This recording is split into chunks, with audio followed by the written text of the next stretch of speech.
আমি যেই পাতিলে মাছ ভাজি ছোটবেলা থেকেই ওই পাতিলেই কেন জানি ভাত খেতে আমার বেশি মজা লাগে। আবার অনেক সময় পাটায় ভর্তা করলে ওইটাও হচ্ছে আমরা পাটায় ভাত খাই। আসসালামু আলাইকুম এভরিওয়ান, ব্লগার আন্নি পেজ থেকে সবাইকে স্বাগতম। আমি আন্নি নতুন একটি ব্লগ নিয়ে চলে আসছি আপনাদের মাঝে। আজকে লাউ শাক দিয়ে এই যে ঝাটকা ইলিশ এটা রান্না করব। তো ইলিশ মাছটা আগে ভেজে নিয়েছি, আর এটা তো দেখানোর কিছুই নাই, সবাই জানেন। ভালো করে ওয়াশ করে হলুদ মরিচ লবণ লাগিয়ে তারপরে হচ্ছে তেলে ভেজে নিব। এই মাছগুলো আমার ভালো লাগে, আর এই মাছগুলো দিয়ে যে তরকারি রান্না করি না কেন ওই তরকারি থেকে একটা স্মেল আসে। ওই স্মেলেই মনে হয় যেন আমি অনেকগুলো ভাত খেয়ে ফেলতে পারবো। জানি না কার এটা পছন্দ, বাট আমার পছন্দ। তো এবার গরম তেলে হচ্ছে পেঁয়াজ বাটা আর রসুন বাটা দিয়ে দিলাম প্যানে। আর সাথে হচ্ছে মরিচের গুঁড়া, হলুদের গুঁড়া, ধনিয়ার গুঁড়া। আমি একটু মরিচ বেশি খাই, আর সবাই তো সেটা জানেন, মরিচ খোর আমি একটা বলতে গেলে। যাই হোক, আমার মশলা কিন্তু একদম কষানো শেষ। এরপরে লাউ শাক বসাই দিছে। ওয়েট ওয়েট, অনেকেই বলবেন যে এইভাবে কি কখনো লাউ শাক রান্না করে?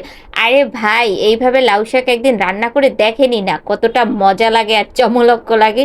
আর গ্রামের ওই যে ঘুষা চিংড়ি বলে না আমাদের বরিশালের ভাষায়, আপনারা কি বলেন, ছোট চিংড়ি হয়তো বা, ওই ছোট চিংড়িগুলো দিয়েও লাউ শাক রান্না করে খেয়ে দেখেন।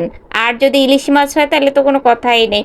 বাপু আজকে আমাদের বাসায় ইলিশ নাই, তাই এই ঝাটকা ইলিশ যে ছোট ছোট ইলিশগুলো, এগুলো দিয়েই হচ্ছে লাউ শাকটা বসিয়ে দিছি। আর এখন লাউ শাকটা যখন একটু হয়ে গেছে আর কি, পানিটা গরম, তখন হচ্ছে মাছগুলো দিয়ে ঢেকে দিলাম। আর এভাবেই হচ্ছে হয়ে গেছে। তো এরপরে একটু হালকা জিরার গুঁড়া দিয়ে দিছি, আর আমি এখানে এখন খেতে চলে আসছি। এখানে মরিচ ভর্তা করছিলাম চাটনি দিয়ে আর কি। আর এই যে তেলে হচ্ছে মাছ ভেজেছিলাম, ওই তেলেই এক পিস মাছ রেখে দিয়েছিলাম, আর তেলটা দিয়ে আর এই ভর্তাটা দিয়ে এখন খাবো। আমার তো এখন আবার খাইতে মন চাচ্ছে গাইস। আচ্ছা, এই ভর্তাটা কি দিয়ে বানিয়েছি জানেন? পেঁয়াজ কুচি, তারপরে হচ্ছে ধনিয়া পাতা, সরিষার তেল, তারপরে একটু হচ্ছে চাটনি দিয়েছিলাম, আর সাথে একটু শসাও দিয়েছিলাম। যার কারণে এটার মিশ্রণটা এত মজা হয়েছে, উফ, কামড়ে কামড়ে মজা, মনে হয় যেন, সরি, খাওয়াই খাওয়াই মজা। যাই হোক, সাথে হচ্ছে একটু শসাও নিয়েছিলাম। আমার খাওয়ার স্টাইল দেখে রাইসারও বেশি ক্ষুধা লেগে গেছে, ও চলে আসছে, ও তো একটু লোবা টাইপের।